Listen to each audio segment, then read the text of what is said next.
Hey guys, how's it going? Zach Butler YGO back with a weird video because I'm on this side of the camera. He sure is. So the WCQ was this weekend, and I finished in top 16. Yeah. What we love you, Zach. Look I at played the Blue Eyes. So walking away with a bunch of packs, some cool stuff. Got myself another prize card. Got the WCQ Veiler and WCQ Card Trooper for the collection. So those are really cool. So I'll jump into the deck profile for you all really quick. Big shout outs to all my friends. Everybody means the world to me. All the support is really just awesome. But honestly, of everybody, the biggest shout out has to go to Matt Fox. He gave me an extra deck so I could play because I forgot my extra deck. So that was quite an experience. But I'll go through the deck really quick. And you guys already know, if you want to pick up any of the cards found in the video, go ahead and use the affiliate link down below. Portion that does help me out, and check out the article that I'm sure is to follow on TCG Player. Awesome. But yeah, so I'll show you guys the deck. So it's, like I said, Blue Eyes. So there's 2 Blue Eyes White Dragons. Sadly, not 3. Yeah, shout outs to Stephen Darling for giving me foils of the correct artwork. This is very nice. Then there's, for the rest of the engine, 3 Sage, 3 Maidens, 3 Wishes, and then the search targets, you have Roar, Mausoleum, Majesty, and True Light. I've talked about this a whole bunch on the channel, so there's not a whole lot to say. There was one consideration for Ultimate Fusion like I had played in the past. However, the issue with that was that it would be another card to draw that could be a subpar draw, and I didn't want that, even though it makes your wishes better when you go second because you have a proactive card to search that isn't just Roar. It just wasn't worth it overall, so I just went with this, tried to make it as minimalistic as possible. So that's the Blue Eyes engine. Then for the private engine, of course, you have 3 Ether Barrels. Oh, there goes one of them. 3 Ether Barrels, 3 Lordly Loads, and the 1 Drill Beam. Really super minimalistic. One of the big things that came up over the weekend that a lot of people did not know is how to play through Fua and Perulia with this deck, which is to just, if you have this, this can beat both of those because you use normal summon. They get the 1 draw. Then you activate the effect to Foolish, and you send the Blue Eyes White Dragon to your grave. And then you use Lordly Load to special summon back the Blue Eyes from the grave, so they don't get to draw from the Foolos if they Fooed you. And you're not going to be doing extra normal summons, so they don't get that additional draw. And then you still have like your Drill Beam and stuff with the Lordly Load, and it's not like the greatest field, but that plus the hand traps usually gets you to another turn. That came up quite a few times actually, where I was just ending on almost nothing. In my top 32 feature match, you'll see in games 1 and 2, I just didn't synchro summon like at all. Because you just aren't trying to do a lot, honestly. You're just trying to beat down, and that's all that your deck can do, which is really good.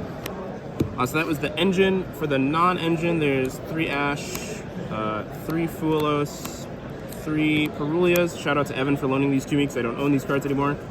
3 Drolls, 3 Imperms, and then 1 each of Magnamut, Veiler, and then Nibiru for the hand traps. So these, I think, are all pretty understandable.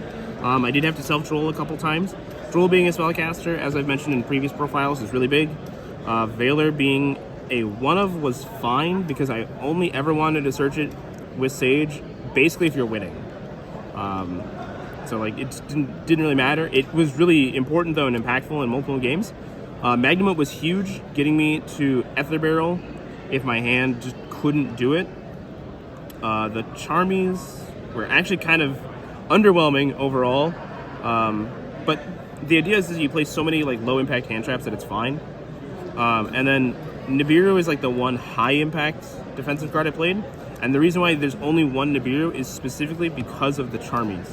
So when you go first, you obviously can't use the Charmies, so that's when you would want multiple Nibirus, because it's better to have Nibiru when you establish field and they have to play into it because they're going to have to Nibiru. But when you go second, you have the Charmies to draw, and you're probably going to draw a decent amount of cards, like even a couple, because they're going to have to play, like they're likely going to have to play through it. So then the Nibiru, the percent to see it goes up so much that I just didn't want to have extra copies in the main deck. So I had an extra copy in the side deck, specifically for when I went first. And then the lack of Purge was because I didn't want to turn off Magnamut, I didn't want to turn off SP, and I did not want to turn off Typhon, all of which were like super beneficial this weekend. Magnamut was huge. SP came up quite a number of times, and Typhon I think I summoned like 7 or 8 times in just one game because I had it. Being able to stop a search or a draw effect like isn't that great because you don't really play into the Charmies. You don't play into much, so like there's just nothing to stop. So yeah. And then the last card in the deck was a single Call by the Grave.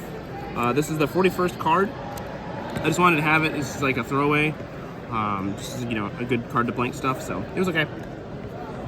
For the extra deck, there's Neo Blue Eyes Ultimate, Blue Eyes Tyrant Dragon, Blue Eyes Ultimate Spirit, which honestly rarely gets summoned, 2 regular Blue Eyes Spirit Dragons, Lightstorm Dragon, which got summoned more than Spirit Dragon, honestly. Like, this card was very much an MVP of the weekend.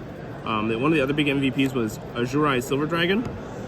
So this was something that like I don't think anybody else is going to play. But basically the idea was that the longer the game goes, the better. And that's because True Light is such a powerful card. So I figured this is effectively a True Light in that it keeps summoning back Blue Eyes every turn. And if this resolves even once or twice, it's just so hard to win games under that.